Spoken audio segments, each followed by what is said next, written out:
भोलू, ओ भोलू, उठ जा आलसी के बच्चे। सूरज सिर पर आ गया है और तू अभी तक खर्राटे भर रहा है। चल जल्दी उठ, आज मुझे गुफा से दूर शिकार की तलाश में जाना है। जाने से पहले मेरे लिए ताज़ा शिकार और कुछ ठंडे पानी का इंतजाम कर। अरे शेर खान हुजूर, इतनी सुबह सुबह क्यों गला फाड़ रहे हो? अभी तो परिंदों ने भी चहचहाना शुरू नहीं किया और आप हैं कि नाश्ते की रट लगा दी। मेरी आंखें तो देखो, नींद के मारे चिपकी जा रही हैं। भला इतनी धुंध में मुझे शिकार कहाँ दिखेगा? क्या आप 1-2 घंटे और नहीं सो सकते? अपनी आंखों पर पानी मार और होश में आ। तुझे पता नहीं है, आज मुझे पड़ोसी जंगल के राजा से एक गुप्त मीटिंग के लिए मिलने जाना है। वहां मुझे 2-3 दिन लग सकते हैं। जब तक मैं वापस ना आऊं, तुझे इस गुफा की रखवाली करनी है। अगर एक भी तिनका इधर उधर हुआ तो समझ लेना तेरा क्या हाल होगा। अरे हुजूर, आपने पहले क्यों नहीं बताया? अब तक तो मैं आपके लिए सबसे मोटा हिरन पकड़ कर ले आता। आप भी ना ऐन मौके पर बताते हैं और फिर मुझे आलसी कहते हैं। खैर, आप चिंता ना करें, मैं अभी गया और अभी आया। भोलू जानता था कि शेर खान का मूड आज वाकई गर्म है। वो झाड़ियों में बिजली की तरह दौड़ा और थोड़ी ही देर में एक तगड़ा शिकार दबोच लाया। शेर खान ने भर पेट भोजन किया और उसकी डकार से गुफा की छत से कुछ पत्थर गिर पड़े। तृप्त होकर शेर खान ने अपनी मूंछों पर ताव दिया। वाह भोलू, आज तो तूने कमाल कर दिया। शिकार वाकई स्वादिष्ट है। देख, जब तू डांट खाता है तभी ढंग का काम करता है। अब मेरी बात कान खोलकर सुन। मेरी अनुपस्थिति में इस गुफा के अंदर रखे सुनहरे पत्थरों और कीमती सामान का विशेष ध्यान रखना। आजकल जंगल में चोर उचक्के और ठग बहुत बढ़ गए हैं। हुजूर, आप बेफिक्र होकर जाइए। मेरे होते हुए कोई गुफा के अंदर कदम तो क्या, अपनी परछाई भी नहीं डाल पाएगा। मैं अपनी जान दे दूंगा, पर आपका एक भी पत्थर इधर से उधर नहीं होने दूंगा। मैं एक फौलादी दीवार बन जाऊंगा। देख भोलू, चोर अक्सर वेश बदलकर और मीठी बातें करके आते हैं। वे तुझे लालच देंगे या डराएंगे, पर तू किसी के बहकावे में मत आना। रात भर जागकर पहरा देना। शेर खान के जाते ही भोलू के अंदर का सिपाही जाग गया। हुजूर ने कहा है रात को जागना है, तो चलो अभी से अभ्यास शुरू करता हूं। ट्रेनिंग बहुत जरूरी है। लेफ्ट राइट, लेफ्ट राइट, सावधान, पीछे मुड़। कौन है वहां? ठहरो, वरना गोली मार दूंगा। पास की घनी झाड़ियों के पीछे से एक शातिर और लालची लोमड़ी ये सब तमाशा देख रही थी। उसने देखा कि भोलू कितना भोला और बुद्धू है। ये भेड़िया तो बिल्कुल नंबर 1 का बेवकूफ लग रहा है। शेर खान बाहर गया है और बेशुमार खजाना अंदर है। आज तो मेरी 7 पुश्तों की किस्मत चमकने वाली है। बस इस बुद्धू को किसी तरह रास्ते से हटाना होगा। देखती हूँ इसकी वफादारी कितनी गहरी है। मार्च करते करते भोलू के पैर दुखने लगे। धूप तेज हो गई थी और उसे नींद के झोंके आने लगे। वो एक पुराने बरगद के पेड़ के नीचे बह गया। उफ, ये सिपाही बनना और वफादारी निभाना बड़ा थका देने वाला काम है। थोड़ी देर सुस्ता लेता हूं। आखिर दिमाग को शांत रखना भी तो जरूरी है। जैसे ही भोलू की आंखें झपकने लगीं, लोमड़ी रानी शान से चलकर उसके सामने आई और नकली गुस्सा दिखाते हुए जोर से चिल्लाई। शर्म नहीं आती तुझे? धिक्कार है तुझ पर। मालिक तुझे रखवाली पर छोड़ गए हैं और तू यहाँ किसी शहजादे की तरह ठाठ से आराम कर रहा है। क्या इसी वफादारी का नमक खाते हो तुम? अगर शेर खान को पता चला तो वो तेरा नाश्ता बना देगा। अरे अरे, जय हिंद। आप कौन हैं और आपको मेरे मालिक और मेरी ड्यूटी के बारे में कैसे पता? क्या आप पुलिस से हैं? मैं शेर खान का विशेष गुप्तचर यानी सीक्रेट एजेंट हूँ। उन्होंने मुझे पड़ोसी जंगल से खास तौर पर ये देखने के लिए भेजा है कि तुम जाग रहे हो या सो रहे हो।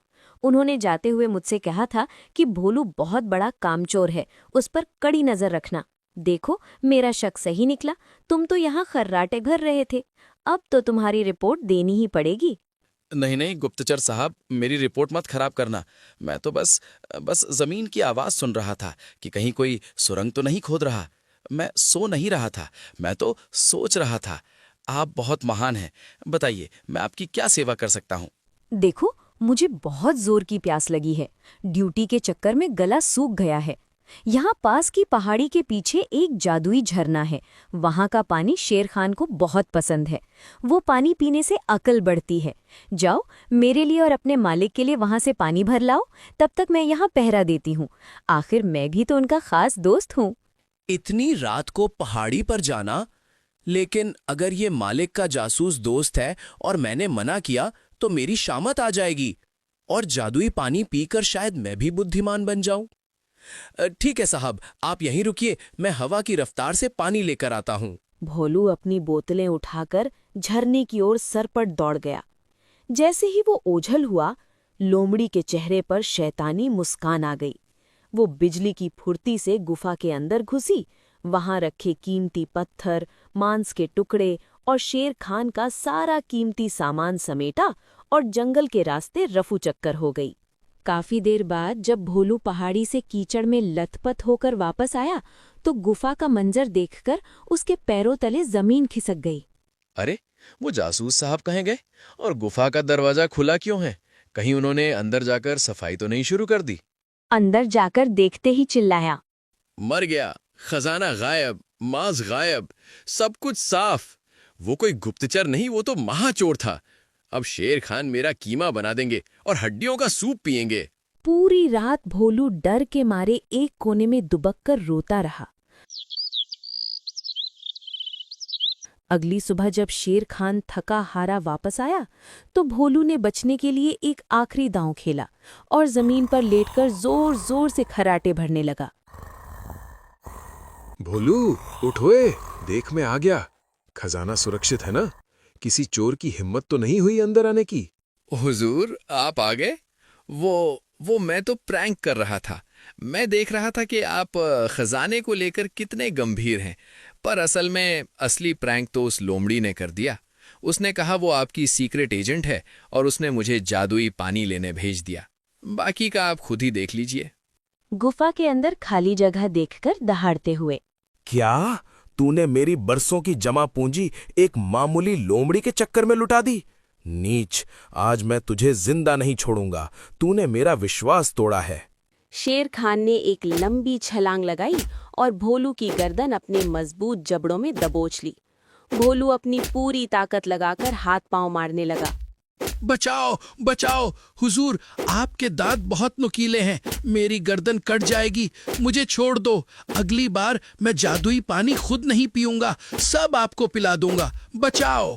किसी तरह भोलू अपनी गर्दन छुड़ाकर झाड़ियों में घुस गया और ऐसा भागा कि पीछे मुड़कर नहीं देखा। वो भागते भागते जंगल के दूसरे छोर पर एक सुरक्षित पेड़ पर चढ़ गया और अपनी गर्दन सहलाने लगा। देखा आपने, मेरे मालिक मुझे कितना प्यार करते हैं। उनके पास मौका था मुझे चबा जाने का, पर उन्होंने मुझे मारना नहीं चाहा, बस थोड़ा सा प्यार से गले से पकड़ा था ताकि मैं अगली बार सतर्क रहूं।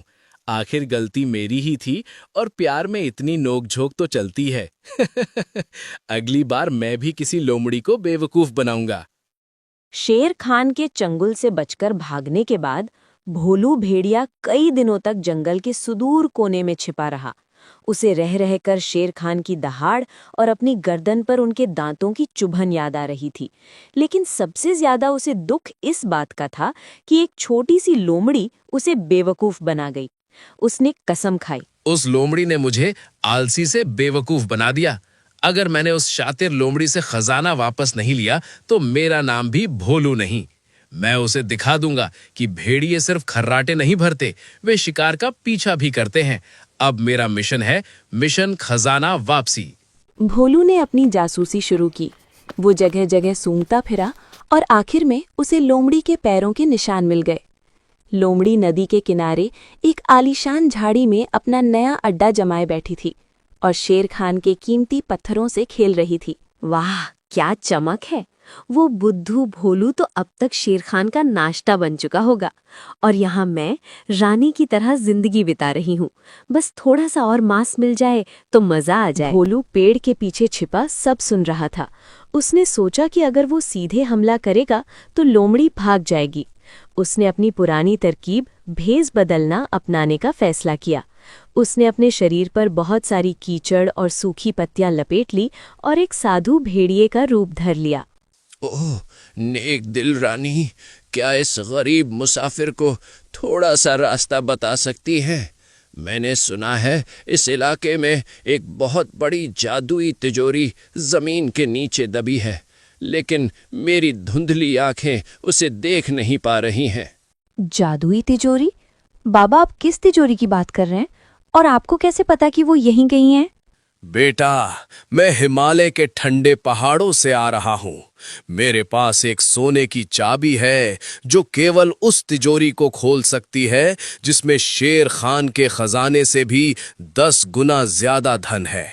लेकिन मुझे कोई ऐसा वफादार साथी चाहिए जो उस तिजोरी तक पहुंचने में मेरी मदद करे। बदले में मैं उसे सब कुछ दे दूंगा। लगता है आज फिर कोई मूर्ख मेरे जाल में फंसने आया है। ये तो भोलू से भी बड़ा बुद्धू लग रहा है।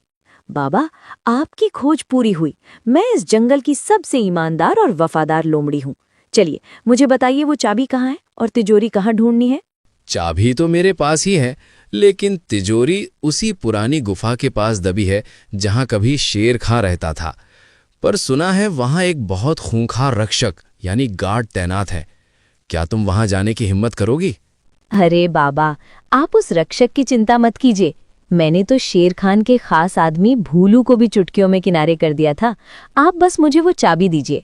ये रही चाबी, लेकिन शर्त यह है कि तुम्हें पहले वो सारा सामान मुझे दिखाना होगा जो तुमने सुरक्षित रखा है, ताकि मुझे यकीन हो जाए कि तुम बड़े खजाने को संभालने के लायक हो। आखिर मैं किसी ऐरे गहरे को ये चाबी नहीं दे सकता। लोमड़ी लालच में अंधी हो गई थी। उसने सोचा कि इस बूढ़े साधु को अपना सामान दिखाकर क्या नुकसान होगा। वो भोलू को अपनी गुफा के अंदर ले गई जहां शेर खान का खजाना रखा था।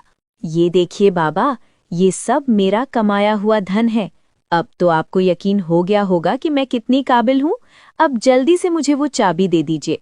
जैसे ही भोलू ने अपना सारा खजाना देखा, उसने झट से अपनी कीचड़ और पत्तियां झाड़ दी और अपनी असली आवाज में दहाड़ा। पहचाना मुझे? मैं वही बुद्धू भोलू हूँ और ये कोई साधु नहीं, तेरा काल है। अब तू इस गुफा में बंद होगी और मैं ये खजाना लेकर वापस जाऊंगा। भोलू, तुम जिंदा हो? और ये सब नाटक था? नाटक तो तुमने शुरू किया था गुप्तचर बनकर, खत्म मैं कर रहा हूँ साधु बनकर। सावधान, पीछे मुड़। भोलू ने बड़ी फुर्ती से लोमड़ी को एक बड़े बोरे में बंद कर दिया और खजाना समेटकर सीधा शेर खान की गुफा की ओर भागा। शेर खान वहां उदास बैठा अपनी किस्मत को कोस रहा था। मेरी बरसों की मेहनत चली गई। उस भोलू को अगर दोबारा पा जाऊं तो उसकी चटनी बना दूंगा। हुजूर, चटनी मत बनाइए, बल्कि दावत की तैयारी कीजिए। आपका वफादार सिपाही खजाना और चोर दोनों को लेकर हाजिर है। भोलू ने सारा सामान शेर खान के कदमों में रख दिया और बोरे से लोमड़ी को बाहर निकाला। शेर खान की खुशी का ठिकाना न रहा।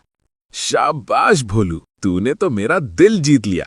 मैंने तुझे बेवकूफ समझा था, लेकिन तू तो बड़ा भारी जासूस निकला। आज से तू सिर्फ पहरेबार नहीं, मेरा मुख्य सलाहकार, चीफ एडवाइजर है।